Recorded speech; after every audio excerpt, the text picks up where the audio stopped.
We're thrilled to see so many of you here on Zoom. Of course, we would have loved to run the event in person, but most likely not all of you would have joined us in Lausanne. So I think that's also, we have to embrace also the advantages of this setup.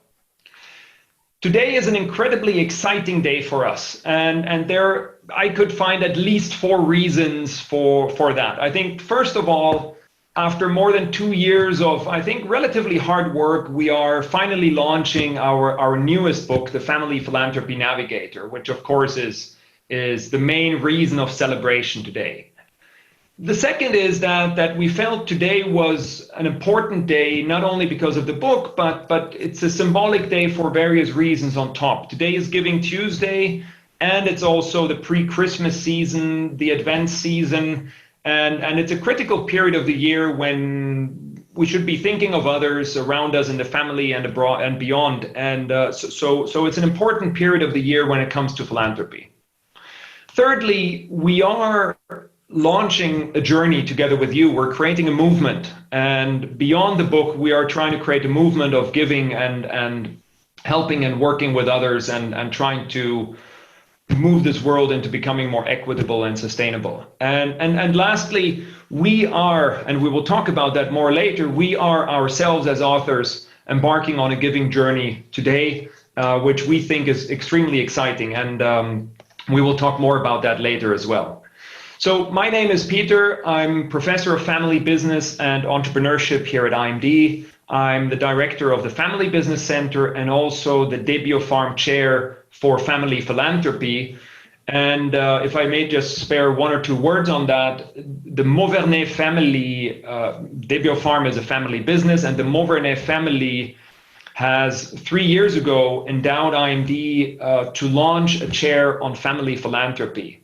And I launched this chair together with the family at IMD with the core mission and vision to inspire more people to give and to help those families and individuals that give to give better.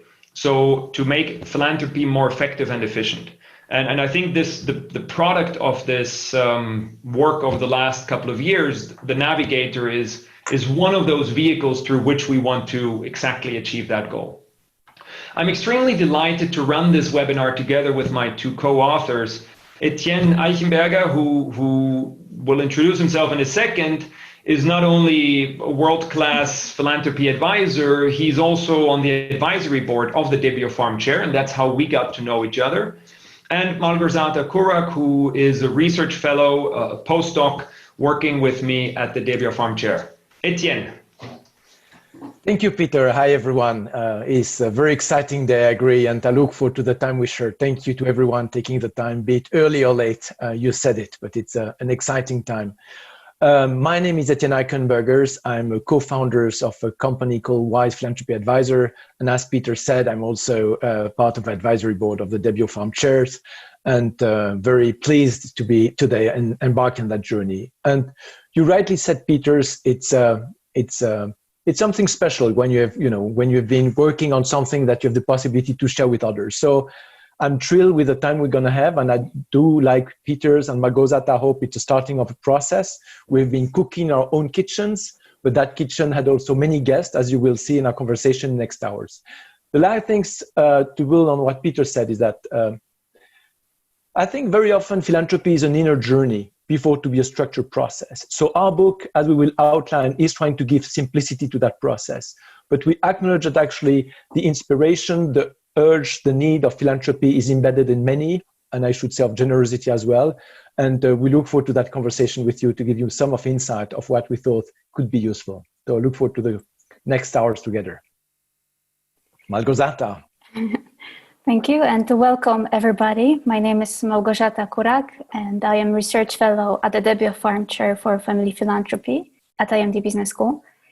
In my research, I focus on family firms' practices that allow them to translate their larger visions into workable strategies and explore their relation to philanthropy and performance. I hope that you will enjoy our book launch event, and I hope that the Family Philanthropy Navigator will ignite or reignite philanthropy in each of us and each of our families. Wonderful. Thank you so much. So let's go straight into the webinar.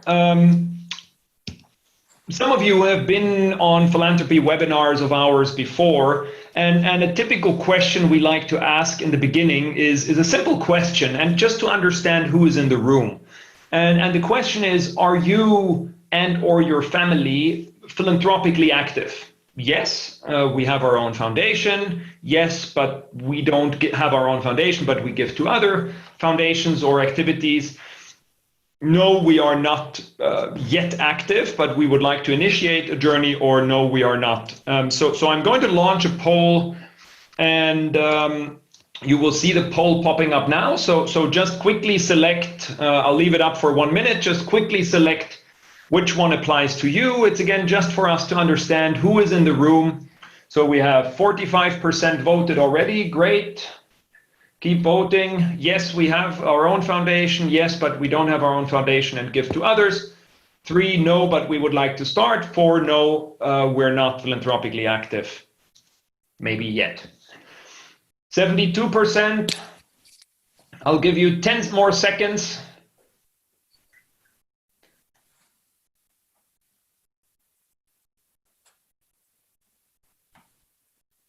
Okay, so we're at 80%. I think that shall do. So you should see the results now. So we see that about half is philanthropically active, either through an own foundation or by giving to others and other foundations and initiatives.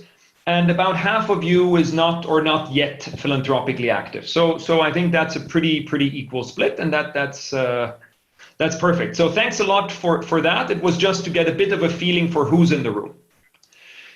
Roughly, this session is structured in kind of 3 pieces. The first one is kind of illustrating a little bit the journey and what led us to come here. The second one is showcasing a little bit the book and what it's about and what we have in there. And the third piece is about this learning journey and this philanthropic journey that we're starting today effectively with you.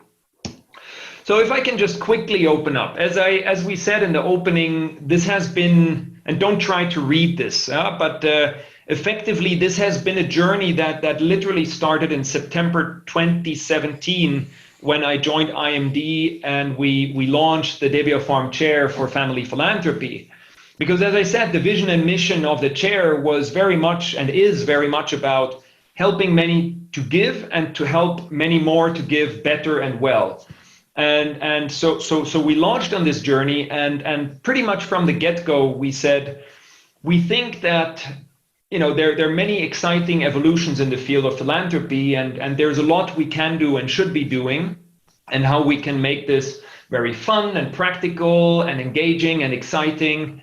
And being someone who has been working with many tools like the business model canvas from Alex Osterwalder, but also others, we felt that maybe a tool similar to that, a bit different but similar in nature, for the world of philanthropy would probably be a good addition and something that is fun. So pretty much from the get-go, we pretty quickly created a beta version, a test version of this Navigator, and you see it on this picture here, which is at an event that I spoke at in 2018 at the Forum des Fondations, where I think we presented this Navigator. It wasn't the very first presentation of it, but it was one of the earlier ones.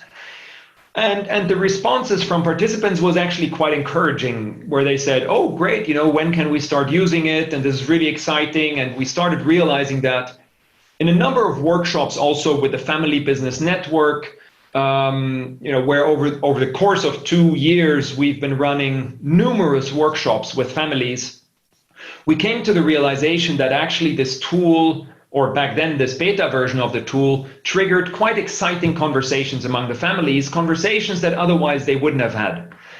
So we said, okay, we think that we're onto something here. And then we started this journey by effectively forming the team. Of course, the 3 of us as I think very complementary authors. But then very quickly, we also said this needs to be a very visual book. It needs to be design driven. So we started scouting around for who could be the right partners. And we then found a great design agency in Italy, and Alfredo and his team effectively joined us as a team from House Atomic. And they effectively joined the team and have been working with us for over 2 years now in getting this book ready. And we took a design first approach. Even before we started writing a single word on page, we had design thinking workshops with them. And of course, also Matt Falloon, who has been working with us from an editorial side and challenging us and helping us write things up in the most effective way. And so we ran a number of workshops also for us where we challenged our assumptions and as you see down here in the left, kind of what is it and what is it not? What do we want to achieve and what do we not want to achieve? And where we very clearly said it should be practical, it should be visual, it should be fun, it should be simple, yet profoundly rooted in thought leadership. And it should not be yet another book that ends up in people's bookshelves and nobody reads. So I think we all have too many of those books, and we consciously said we don't want one of those books. Etienne. Thank you.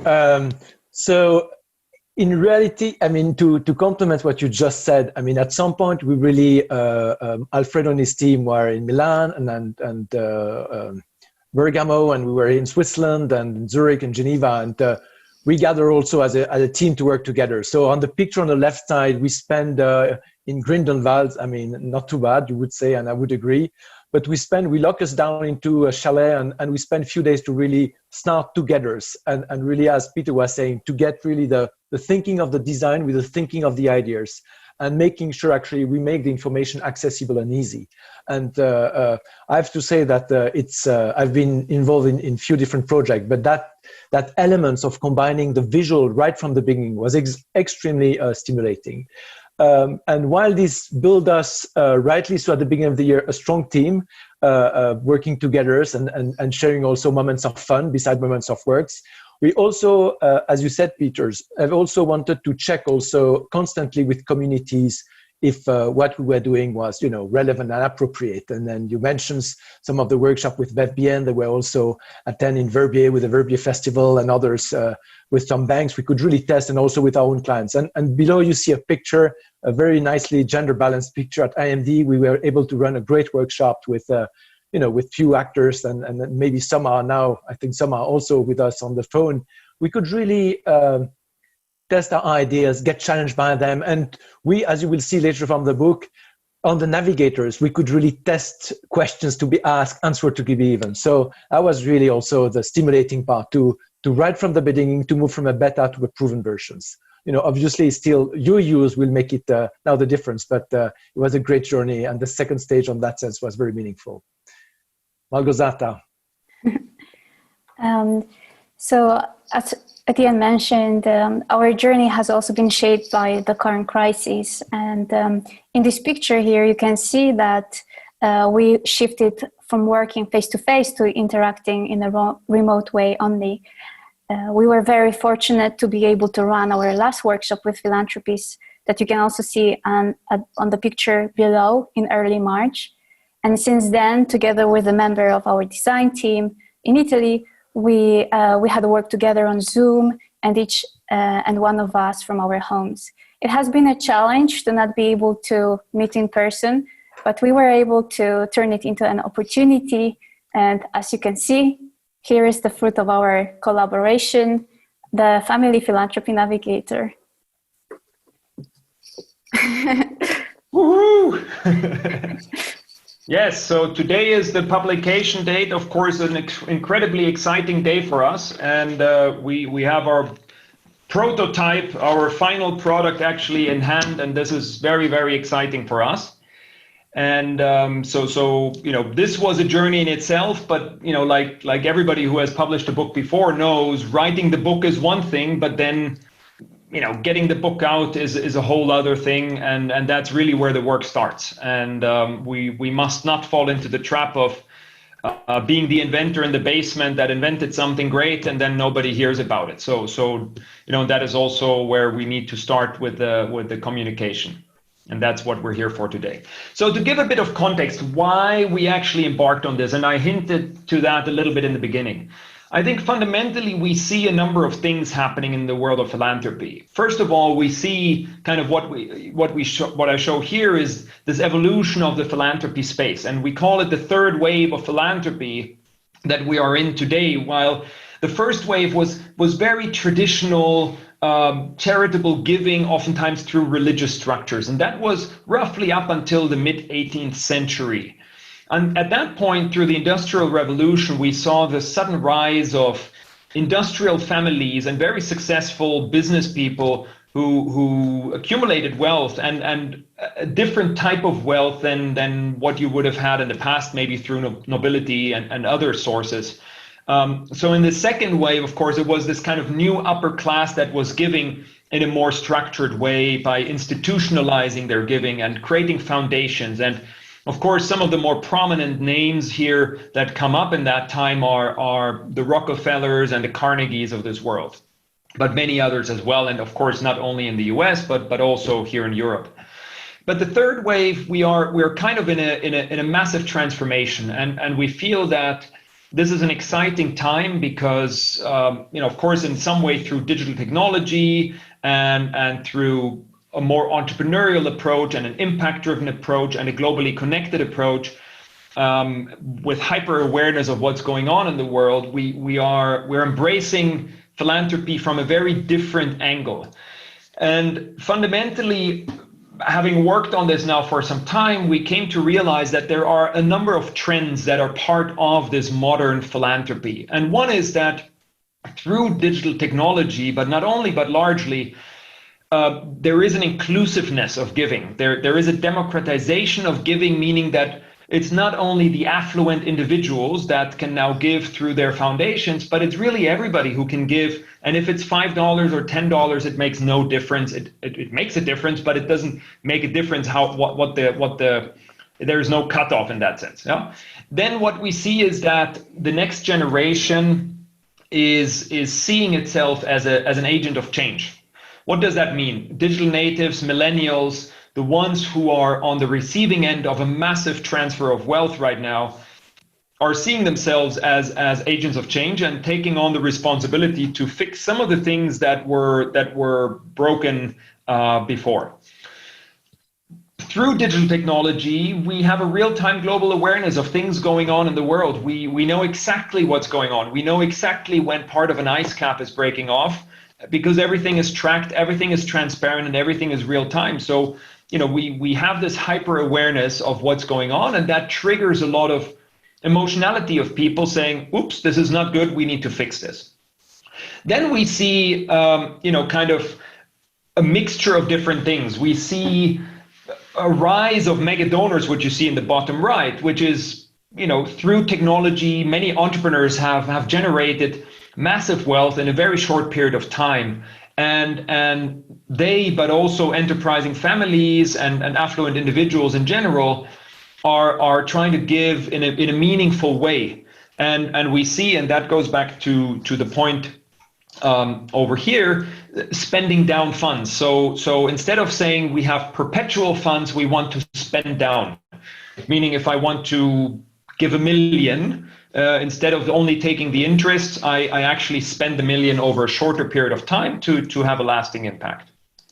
Then another thing that we've observed is the rise of cohesive giving. And I think this is extremely fascinating because philanthropy is not only regarded as the great thing, it's oftentimes also criticized. However, when embedding philanthropy in the wider range of activities of individuals and family businesses in particular, looking at things in a cohesive way, how are we doing on the business side and transforming business models, and how are we doing on the philanthropic side, and do we have a cohesive strategy? That is where we start to see a massive impact. We see that fundamentally different stakeholder groups are coming together and uniting to tackle challenges in an impact-driven way. Yeah, and last but not least, we see that more and more individuals or philanthropists are focusing on issues, like you hear the Sustainable Development Goals, for example. These are concrete issues that need to be fixed. So people, instead of saying, I give back to the village where my grandparents came from, I want to combat climate change or poverty or whatever it is. And so we are uniting more around issues, and that's some of the things. And so fundamentally, by and large, we see that philanthropy as a field is transforming, and it's transforming pretty quickly, I would say. And that is incredibly exciting. And that fundamentally led us to also launch this process, because we felt there is an interesting evolution. And fundamentally, it's about the why, the what, the who, and the how of giving. Why are we giving? What is it that we're giving to? Who are we, and who do we need, and how do we want to organize ourselves? And that is the core pillar of the Navigator toolkit.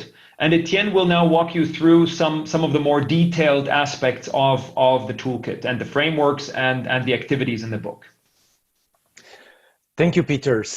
Yeah, we really think it's more than a book, actually. Yes, it is a book. It's worth to read it. Some will read part of it. Some will scroll page, as we actually all scroll pages, and that's possible. But it's more than a book. It's a journey with some different animations. So the one that we'll look at now cautiously with you afterwards is the Navigators, because that's really the pendant to the book, is the main tools we want to add on to the book, and which will facilitate incredibly conversation from our perspective. So that's the first elements. We'll also reviewing with Małgorzata later on case studies. We've included some of them very practically that actually address the issue at stake of the Navigators. And we've also added in depth to the contents of the chapters, also activities and trade-offs. We've tried to be very selective about them, and I'll come more in details of which each of means. So as you see, in reality, all the picture you see are embedded within the book, but could be used either by handwriting or copying, or maybe as we will develop further the project, and you help us on that by providing feedbacks, we might also, and we will develop other elements, as Peter was mentioning, to the question of Tim from Alpha Mundi, I guess. So to the next slides. So that's really the Navigators. And we, as you will see from the book, we have gone into the metaphor of the journey of a boat and a crew, because we believe that actually it's a construction that families can get among themselves, but also with other partners, as also a circle around them of advisors and people that or staff that can help them. So this is really of a journey. So that's why the Navigators is like the tools you're going to use to reflect. As you see, we are convinced that actually in philanthropy, all the questions are known. So we are very humble in this, in the sense that actually the questions are out there, and many have outlined them. Our ambitions, though, because I think we ought to be ambitious, is that all the questions doesn't matter as much as others. Some questions are more important than others. That's what we claim. And that's what we've been working both from the practitioner side, but also from the very cautious and careful research side, working together. We've been working on what we thought the questions were more relevant. So as you'll see, the first one is the purpose. So that's the first pillar, which embedded three main questions. And the purpose responds to the question of why, the motivation, and the what, with the focus and the ambitions. And there, as you will see, it is important to, and not only in families, in general, that is helping things to be more explicit. So very often you do things, unconsciously with intuitions. What we think is, as you build a group of a journey, of a group that include others, being more explicit is important. So the first pillar is on purpose, with three main areas: motivation, focus, and ambitions. And for ambitions, we thought it's important to be daring to state what success look like. It's important to ask oneself, if I embark on that journey, what will matter more for me? We raise, is it tackling one issue? Is it helping one community? Is it embarking my family within that journey? So stating and being explicit about that. So that's the first pillar, the purpose. And the orange color, as you'll see when you will buy the book, is also the color of that chapter. Another chapter is on relationship, green.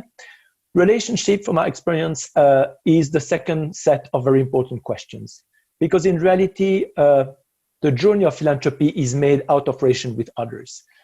Financial resources, experience only are valuable when you support others that can implement. So that collaboration, that combination matters. So relationship can really be twofold. The one is the family involvement. And so that's the question, who? as Peter was outlining the previous slides. And the partners is with whom? So with whom do you work?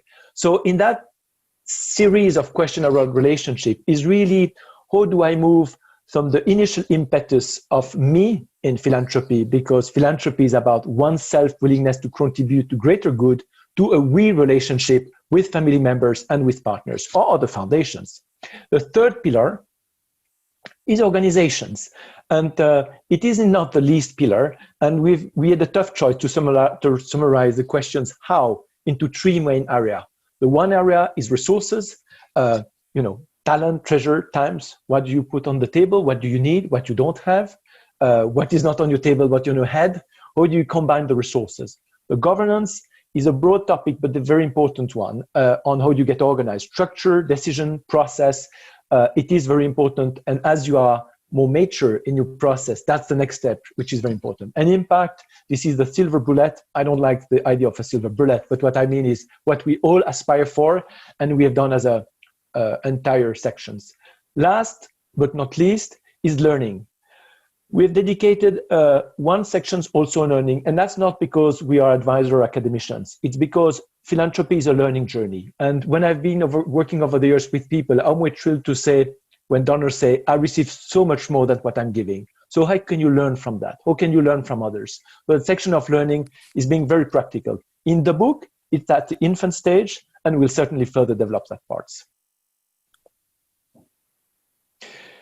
Activity to gain more insight. We have built every chapter around very specific category, which I'm reviewing here. One is on reviewing trade-offs. Giving is choosing, and very often choosing is a challenge between options. So based both on experience, but also I need to stress there on cautious research. IMD and the team of Peter Malgorzata has been leading also over 70 interviews with families over the last months, which provide us great insight on what will be the trade-off. So you will find in each of the 8 sections trade-offs, where tensions. Here on the image, you can see single generations or multiple generations. So in the section relationship, one of the questions you would reflect, how many people are involved in that journey, where I am and where do I want to be? Sometimes you start on your own and you want to be many. So what are the elements? So it again is not the black and white, but it's this tension, Spannung, so the tension so that actually you question yourself and you engage conversations. That's the one-off. The others on gaining insight, which is very important, is there are many ways to do philanthropy, and each family's individual will make his own walk. So we don't claim there is one way to do things. That would be very pretentious. What we claim is that asking oneself the right questions, looking at some of the good practice of others, learning from others, this is the way to go. So it's again the notion of the learning journey. So when you get inside, as you will see here, one of the drawing is on decision making. Is it one way or the others? What are the pro and the contra? Again, building conversations so that things are explicit, are discussed as challenge among family members or the people in your embarking journey. But it's also to reflect how you work across generations. So we're providing insight. That's a very important element.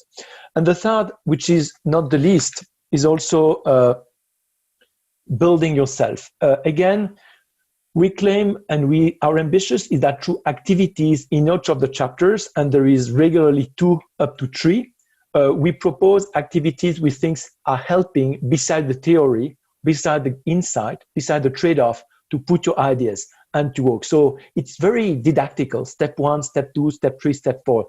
And it's helping you actually to answer by yourself your own questions. Some of you will go on your own, some of you will do with others. Again, the dynamic will be decided by yourself. So, but that's here again, it's the possibility to be building your own. Very often you don't want to buy your models, you don't want to copycat, you don't want to tick box. You want to know what's good, what works, but you want to do it own way. And that's what we've tried to do in those activities.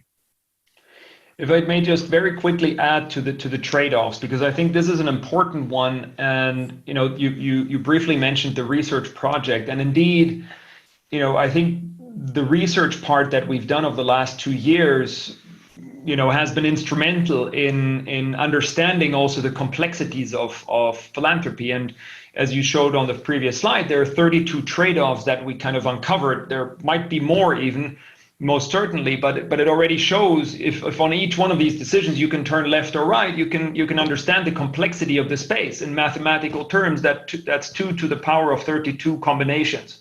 So in that sense, we say there are as many philanthropic ways of doing philanthropy as there are philanthropists. And from that point of view, this is incredibly important. And many of the families we had the pleasure to interview are also here on the call. And also, the Family Business Network has been instrumental in giving us also access, because philanthropy, at least in our geography, is not something that is spoken about very openly very often. So we're incredibly indebted to all of you and for the support and helping us gain this insight, because this has really driven us in how we designed the tools and the frameworks. So now a little bit more about the case studies in the book. And from our extensive work in philanthropy, we know that families like to learn from other successful families. For this reason, we have selected 9 case studies to provide helpful examples of diverse enterprising families from all around the world and at different stages in their philanthropy. Each section of the Navigator has 3 case studies. And besides providing some background information about the family and their philanthropy, the 9 case studies feature the family's answers to the corresponding Navigator questions, and they also provide their personal learnings and recommendations, which can help you navigate your own philanthropic journey.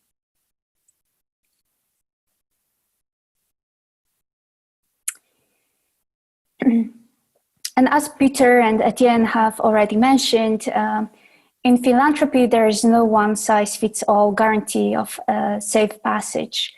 And the important thing is that when you do philanthropy, you choose goals and chart the course of your journey that best suits you and your family. In philanthropy, success can mean different things to different people, and it will depend on the individual circumstance and preferences. We know as philanthropists that it is anything but easy to resolve some of the world's gravest societal and environmental challenges. And here on the slide, you can see SDGs pictured. They are a snapshot of issues around the world, but we know that problems and needs are so much greater. And giving is complex. It can become even more complex when one is giving together with your own family. So many philanthropists that we have met in our work and in our research were also challenged by the internal factors or circumstance that shape their giving. And this could be, for example, family dynamics, diverging family interests, or even old historical family conflicts. And that is why Family Philanthropy Navigator comes in handy. On the completion of the Navigator, you will have understood the motivation, the focus, and ambition of your giving, and the importance of these elements in shaping your philanthropic journey. You will have chosen the people and organizations that you will need to support your journey from family and on-the-ground experts. And you will have decided what resources, structures, and processes are required to fit your circumstances and to achieve your desired impact. So, in brief, you will be ready to begin your own philanthropic journey with confidence, or to change the direction of your giving to optimize it as an already active philanthropist. Wonderful. So, and to build on what you just said, Margrzata, we are ourselves embarking on a philanthropic journey. And, again, building on the various things we said in the opening, there are many reasons to think about giving right now. And while there are the SDGs, COVID is another topic that, of course, troubles many people around the world right now, and individuals, families, and we see a lot of philanthropic action happening around this. So we said, how can we also, embark and kind of walk the talk ourselves and embark on this journey? And part of the reason why we wanted to have this book launch event, of course, is to share with you the book and the work we've done and so on. But it's really also to launch this journey together, where on the one side, we as authors have decided that we will pledge all the book sales, the author royalties of any book sold between today and Christmas.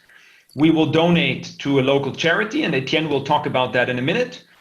And on top of that, we're also doing a number of other activities around that, like a toys collection with the employees of IMD that we will share with the organization.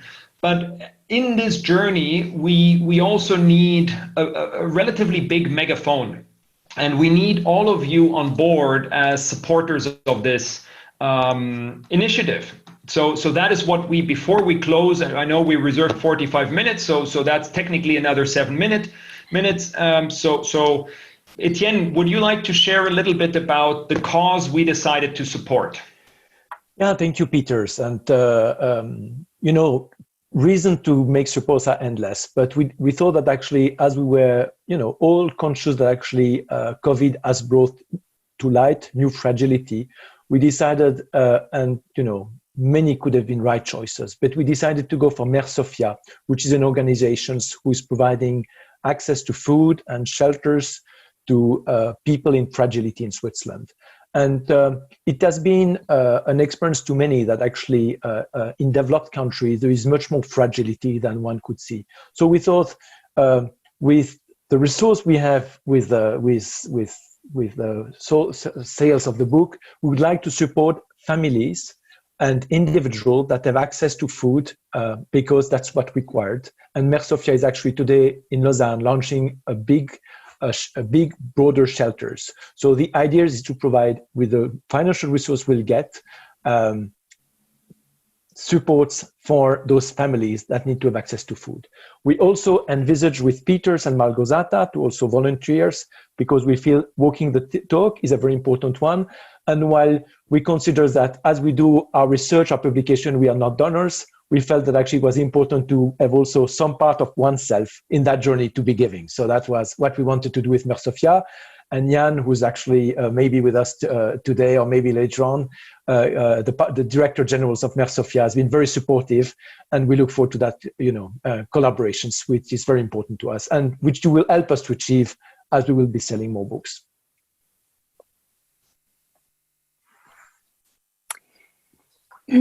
So to conclude briefly, we want to see the Navigator taking on a life of its own as a tool that families all over the world can value and use while they're seeking to make a difference through their giving. For this reason, we would like to invite you all today to join us as an ambassador of the Family Philanthropy Navigator on our quest to create more generous societies. And more generous societies are societies where people care for each other, want to contribute to others rather than take from it. So please help us spread the word in your personal and professional networks. After this event, you will receive an email with a media release package that we will prepare. Please share it with your family and partners, employees. Please help us spread the word about the Family Philanthropy Navigator. So again, to kind of wrap things up, I think the initiative of walking the talk and to support Mère Sophia as the foundation, I think is, again, and I think it does address a little bit one of the questions that also came in the chat, I think from Juan, in the sense of, and many think philanthropy is reserved for the affluent. Philanthropy is reserved for those who can give millions and millions. And I can assure you that neither one of us is one of those. But that does not prevent us from making a contribution. And I think we want to inspire everybody to give, and even small contributions can make a difference. And again, I think fundamentally in our world today, where we can also leverage social media and the different channels we have as a megaphone, I think we can create kind of an avalanche of impact, and then each one of us, of course, can have a small contribution, but collectively we can have a big impact. And to add to Etienne's point, we were discussing in the beginning, do we support something in Switzerland? While we have participants from all around the world, where one might say, well, Switzerland, one of the wealthiest countries in the world, what are the problems you have there? And reality is, of course, yes, it's true. There are problems also, and sometimes more severe in other places, but oftentimes we tend to look outside and forget about the ones next door. And so we decided for ourselves that our contribution will be to the ones next door. And as a matter of fact, having spoken to Jan, we came to realize that while we might not be as aware about these individuals, there are actually many people that are affected, that have kind of dropped out of the social welfare system or whatever other reasons. And so that is our contribution. As we said, every single Swiss franc of our author royalties between today and Christmas will be donated. This is incredibly important for us to send that signal, and hopefully have a small impact through that as well. And again, this ambassador initiatives, as soon as this webinar is over, in the next couple of hours, you will receive an email from us with material, of course, with the slides and access to the website and so on. But we will also share with you images, social media ready images that you can share on Instagram, Twitter, Facebook, LinkedIn, WhatsApp. Literally help us spread the word as wide as possible. We will have text recommendations. Also, we saw some of you wrote that you already bought the book. Depending on what channel it was, if you could endorse the book, if you could write a review, all of these things help us tremendously in ultimately having a bigger megaphone. And as a result of that, be able to give more to Mère Sophia as an organization. So from that point of view, maybe the last aspect is we've seen many families that said, for whatever reason, due to COVID now, we will not be able to get together for Christmas, or we cannot have a lush Christmas party for the business or the board or the employees. But we've seen a number of families or boards having ordered a number of books as Christmas gifts. And in that sense, Christmas is a great period of time to think about others and to give to others. And in that sense, you might also want to think about, is this something you would like to give to a wider audience? So with that, I think we would like to conclude. Again, today was not so much focused on kind of it being an educational session in the sense of a lecture. We will, of course, be running many sessions and webinars and programs and workshops and so on. But today was really to celebrate the launch of the book and to celebrate the initiation of this movement. So, from my side, thank you very much for being part of this. Etienne Malgorzata, the last words are yours. It was a pleasure to have you all with us today and to present to you our family philanthropy journey. I hope that you will enjoy reading the book, and I hope that insights and learnings from the book will make your conversations better and more profound. Thank you. Things never happen by chance. And as we were preparing the launch today, we were after 2 to 3 years of work, we were aware it's a Giving Tuesday. So believe it or not, it was not planned initially. It became a reality the last days. So if there is anything you can do, and I was just before the call on a WhatsApp group of B Corps, and they were saying, buy the book, guys. It's a good gesture for Giving Tuesday. So if there is a way you can contribute, we'd be delighted to make it a special day. So thank you. Everyone has stayed a long time with us. So we look forward to stay in touch in the future. Thank you, everybody. And stay safe, stay well, and we'll be in touch soon. Peter, buy the book. Thank you, everybody. Have a great day and rest of the week.